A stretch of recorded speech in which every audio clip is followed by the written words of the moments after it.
Assalamualaikum everyone. I hope you people are fine and safe at your home.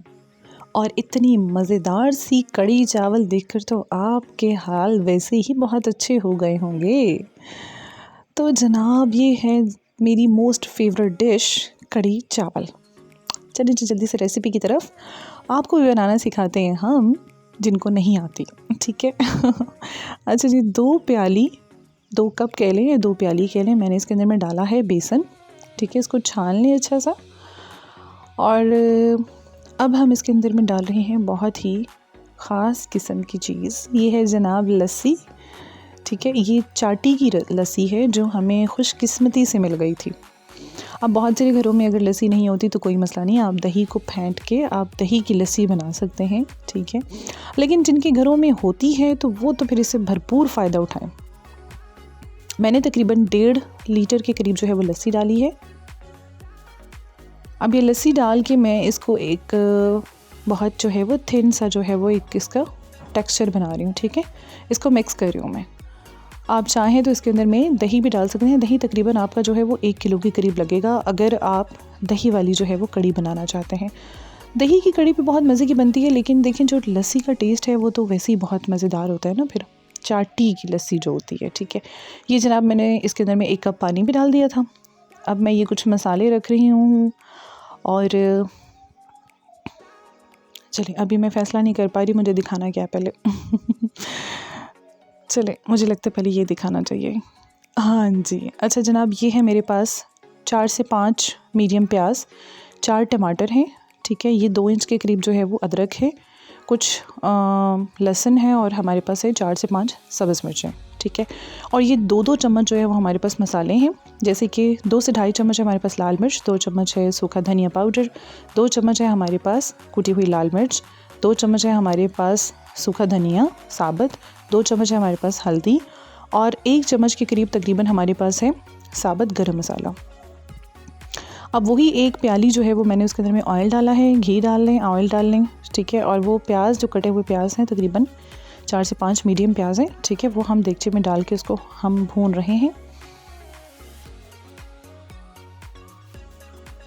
चलिए जी, अदरक और लहसुन का हमने पेस्ट बना लिया था, उसको पीस लिया था हमने, वो हम इसके अंदर में डाल के इसको हम भूनेंगे।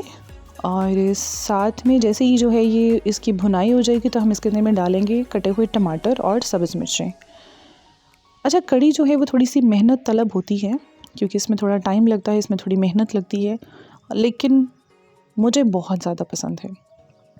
और अब जैसे वेदर चेंज हो रहा है, गर्मियाँ आ रही हैं, तो गर्मियों में दोपहर में जो है वो कढ़ी चावल उफ़, मुझे मेरे बचपन की याद दिला देती है। ये जनाब है, हमने सारे मसाले इसके अंदर में डाल दिए और मसाले डाल के हम इसको भूनेंगे, ठीक है। अगर आपको लगे कि मसाला नीचे लग रहा है तो आप उसके अंदर में पानी डाल के भून सकते हैं, ठीक है। ये जनाब मैंने पानी डाल दिया तकरीबन 1 से 1.5 कप के करीब, और इसको डाल के हम इसको अच्छा सा भूनेंगे। अच्छा, और वो जो मिक्सचर हमने बनाया था वो हमने साइड पे भी रखा हुआ है, वो हम इसके अंदर में बाद में डालेंगे जब इसकी अच्छी सी भुनाई हो जाएगी। तो मैं आपको ये बता रही थी कि मुझे कढ़ी खाते हुए हमेशा जो है वो मुझे मेरा बचपन याद आ जाता है। क्यों याद आता है कि जब हम छोटे थे तो हम यहाँ अपनी नानों के घर आया करते थे, तो मेरी नानी के हाथ में बहुत टेस्ट था। अल्लाह उन्हें जन्नत नसीब करे। मेरी नानी के हाथ में बहुत बहुत बहुत ज़्यादा टेस्ट था और उनके हाथ की कुछ डिशेस ऐसी थी जो कि मुझे बहुत ज़्यादा पसंद थी, जैसे कि कढ़ी चावल, जैसे कि दाल चावल, जैसे कि साग। और एक और चीज़ मेरी नानी बड़ी अच्छी बनाया करती थी, वो इंशाल्लाह मैं ज़रूर आपके साथ उसकी रेसिपी शेयर करूँगी, और वो भी घर पे बनाया करती थी, तो बहुत मज़ा आता था। बस जिस घर में जो है वो बुज़ुर्ग होते हैं उस घर में जो है वो एक अलग ही रौनक होती है। तो अल्लाह ताला आप लोगों के घरों में आपके माँ बाप, आपके बुज़ुर्गों का साया जो है वो कायम दायम रखें, ताकि आप लोगों के घरों की रौनकें जो है वो इसी तरह से बहाल रहें। चले जी, मसाला हमारा अच्छा सा जो है वो भून गया था, हमने भून लिया था, ठीक है। अब हम इसके अंदर में वो जो हमने बेसन और लस्सी का जो हमने एक जो है वो मिक्सचर बना के रखा था ना, वो हमने उस भुने हुए मसाले में डाल देना है, ठीक है। अब हमने इसके अंदर में तकरीबन 1.5 लीटर के करीब पानी और ऐड करना है, क्योंकि कढ़ी की जो है वो जो क्या कह सकते हैं उसको, इसकी जो होती है ना, वो जितनी ये पतली होगी इसको पकने में उतना ही टाइम लगेगा, और जितना ये टाइम पकने में लगाती है उतना ही इसके अंदर में जो है वो एक अच्छा सा जायका आता है। ठीक है, तो ये तकरीबन पानी मैंने 1.5 से 2 लीटर के करीब डाला है इसके अंदर में। ठीक है, वो बेसन का और लस्सी का जो है वो डालने के बाद ना, मिक्सचर डालने के बाद मैंने इसमें 1.5 से 2 लीटर और पानी का ऐड किया है।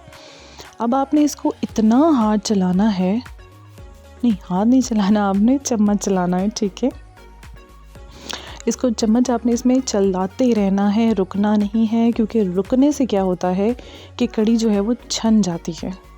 अब अगर कोई ऐसी ख़वातीन देख रही होंगी जो कि थोड़ी एजड होंगी या जिनको पता होगा कि कड़ी के छनने का मतलब क्या होता है, जिनको हम उर्फ़े आम में इंग्लिश में लम्स कहते हैं।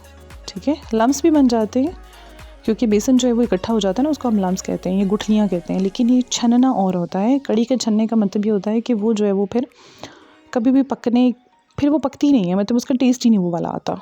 ठीक है, तो जनाब आपने मुसलसल चलाते रहना है चम्मच को, और ये सिर्फ एडिटिंग का कमाल है, वरना यकीन करें 2 घंटे आपके कहीं नहीं जाते। अगर आपकी कड़ी जो है वो देगचे के ऊपर पैंदे तक आ जाए तो डरना नहीं है, ये बाहर नहीं गिरेगी, आपने परेशान नहीं होना, आपने आँच को कम कर देना है। बहुत दम वाली आँच पे करके 2 से 3 दफ़ा चम्मच को ऐसे ऐसे करके हिलाएं ऊपर से नीचे तक ना, जैसे चाय को फेंटा लगाते हैं। ठीक है, तो वो खुद ब खुद नीचे चली जाएगी। बस घबराना नहीं है आपने,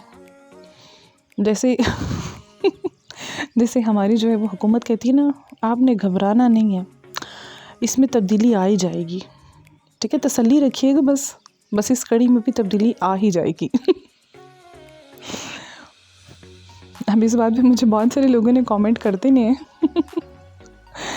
चलें जी, अच्छा खैर, अब जब ये थोड़ी सी थिक हो जाएगी, ठीक है, और देखें पैंदे से बहुत नीचे आ गई है, तो हम इसको चम्मच हिलाना बंद कर सकते हैं। उससे पहले आपने कोशिश करनी है कि चम्मच चलाते रहना है, क्योंकि एक तो इसके नीचे लगने का ख़तरा होता है। हाँ सही कह रही हूँ, अच्छा नीचे लगने का ख़तरा होता है, दूसरा इसकी वो छन जाने का ख़तरा होता है। ठीक है, कड़ी का छनना। चलिए जनाब, ये कड़ी जो है वो अब पकने पे आ गई है। इसमें जो है वो सही वाला, जैसे कहते हैं ना, उबाल आना, कड़ी का उबाल आना। जैसे इंसान गुस्से में उबाल खाता है ना, उसको गुस्से के उबाल आते हैं, तो ये कड़ी में वो वाले गुस्से के उबाल आ रहे हैं। अच्छा जी, चलिए इसको हम पकाते जाएंगे। आप चाहें, अगर आपको लगे ना इसमें कच्चापन आ रहा है, ठीक है, कच्चापन कैसे महसूस होता है आप वो भी मैं आपको बता दूं। ये जब आपने चम्मच के साथ इसको खाना है ना, तो अगर तो मुंह में बेसन के जैसे वो ज़र्रे होते हैं ना, या बेसन का थोड़ा सा टेस्ट कच्चापन महसूस होता है, तो अगर आपको लगे कि ये कच्चापन आ रहा है तो कोई मसला नहीं, आप इसके अंदर में पानी डाल के इसको और पका सकते हैं। ठीक है, तो चलिए जनाब, अब बनाते हैं हम कड़ी में मज़ेदार से पकोड़े। जितना दिल करता है आपका पकोड़े बना लें। कोई रोक टोक नहीं है। मैंने यहाँ पे ले लिए थे तकरीबन आधा किलो से ज़्यादा, और किलो से थोड़े से कम आलू। ठीक है, और मैंने ले लिए थे 4 से 5 प्याज और सब्ज़ मिर्चें। चाहें तो आप इसके अंदर में पालक डाल सकते हैं, लेकिन कड़ी में पालक वाले पकोड़ों का टेस्ट आता नहीं है इतना ख़ास कोई। इसके अंदर में मैंने बहुत सारा धनिया डाल दिया है।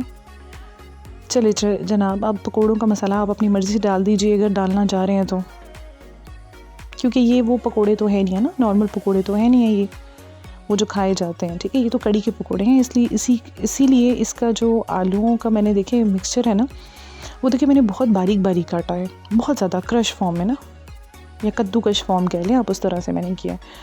तो जनाब मैंने डाल दिए इसमें कुटी हुई लाल मिर्च, नमक, सूखा धनिया और साबुत गर्म मसाला। अब मैं इसमें डाल रही हूँ ये पिसा हुआ गर्म मसाला भी डाल रही हूँ, और साबुत भी मैंने डाला है। ठीक है, अब ये मैंने डाला है तकरीबन 1 चम्मच के करीब लाल मिर्च का पाउडर। ठीक है, तो चलिए जनाब, अब हम इसके अंदर में डालेंगे बेसन। देखिए बेसन मैंने कड़ी मैंने बहुत ज़्यादा बनाई थी, तो मैंने तकरीबन 2 प्याले लिए थे। ठीक है, 2 प्यालियाँ थी वो, या 2 कटोरियाँ कह लें आप। तो उसी हिसाब से मैं जो है वो बना रही हूँ पकोड़े भी। तो मैंने तकरीबन इसमें 1.5 प्याली के करीब जो है वो मैंने बेसन डाला है। तो आप इसका हिसाब आप अपनी कड़ी के हिसाब से रख सकते हैं। तो अगर कोई मसला नहीं, पकोड़े ज़्यादा बन गए तो कोई इशू नहीं है, पकोड़े आप खाली खा लीजिएगा। कड़ी में उसके हिसाब से आप पकोड़े डाल सकते हैं ना, कड़ी की क्वांटिटी के मुताबिक। चले जी, अब बेसन डाल के हम इसके अंदर में डालेंगे पानी। पानी से हम जो है वो पकोड़ों का अच्छा सा मटेरियल तैयार करेंगे। मटेरियल तो मैं ऐसे कह रही हूँ जैसे बिल्डिंग का मटेरियल होता है। अच्छा चलिए जी, पकोड़ों का हमारा जो है वो मिक्सचर हमारा तैयार हो गया है। ऑयल हमने गरम कर लेना है। ऑयल गरम करके हमने पकोड़े बना लेने हैं और पकोड़े बना के हमने साथ साथ कड़ी के अंदर डालते जाने हैं, अगर आपको घर वाले साथ साथ डालने दें तो। वरना तो जैसे ही आप पकोड़े बनाने शुरू होते हैं और हर उम्मीदवार उठ के आ जाता है और पहले आप उनकी जो है वो उनकी उम्मीद पे आप उनको दें पकोड़े, उसके बाद आप कड़ी में डालें। चले जी, ये हमने लगा दिया है इसको टाइम लैप्स पे। ये कोई इतना आसान काम नहीं है कड़ी बनाना, ये बड़ा जान जोखों का काम है और तकरीबन 3 घंटे कहीं नहीं जाते आपके, ठीक है। चलें जी, अब हमने इसके अंदर में डाल दी है सूखी मेथी, जो कि कड़ी का जो है वो एक मेन इंग्रेडिएंट होता है। उसकी खुशबू से ही जो है ना वो कड़ी का रंग और उसका जो टेस्ट है ना वो दोबाला हो जाता है। फिर हमने बहुत सारा धनिया डाल दिया इसके अंदर में, और वो पकोड़े जो हमने फ्राई किए फटाफट से हम उसके अंदर में डाल रहे हैं। गर्मा गर्म कड़ी के अंदर गर्मा गर्म पकोड़े, वाह वाह वाह। चलिए जी, अब है तड़के की बारी, ठीक है। इसके बगैर तो फिर कड़ी फ़ायदा नहीं देती ना, मज़ा ही नहीं देती है, वो फीकी फीकी सी लगती है। अब इसके अंदर में मैंने डाल दिए हैं तकरीबन 1.5 से 2 प्याज जो हैं वो कटे हुए, ठीक है, बारीक कटे हुए वो प्याज हम इसके अंदर में डालेंगे। इसको जो है वो हल्का सा फ्राई करने देंगे। हल्का सा जैसे ही वो ब्राउन होने शुरू हो जाएंगे तो हम इसके अंदर में डालेंगे, क्या डालना है, ये लाल मिर्च, ठीक है, साबुत, 1 तेज़पात और कड़ी पत्ता और ज़ीरा, ठीक है। ये डाल के कड़ी को लगाएं आप भगार, तड़का और फ़याम में, और वाह वाह वाह, ये चीज़ ये मज़े की लगती है मुझे। फ्राई पैन में जिसमें आप तड़का लगाते हैं ना, भगार लगाते हैं, उसमें आप कड़ी डाल के वापस डालें, ना भी डालें, खुद ही खा लें, बहुत मज़े का लगता है। चलिए जी जनाब, ट्राई कीजिएगा, अपने घर वालों को 3 घंटे की मेहनत ज़रूर खिलाइएगा, और यकीन करें दाद लिए बगैर तो फिर आपका काम नहीं चलेगा। वीडियो को लाइक कर दीजिएगा, मुझे अपनी दुआओं में याद रखिएगा। बहुत बहुत शुक्रिया, अल्लाह हाफिज़, बाय बाय।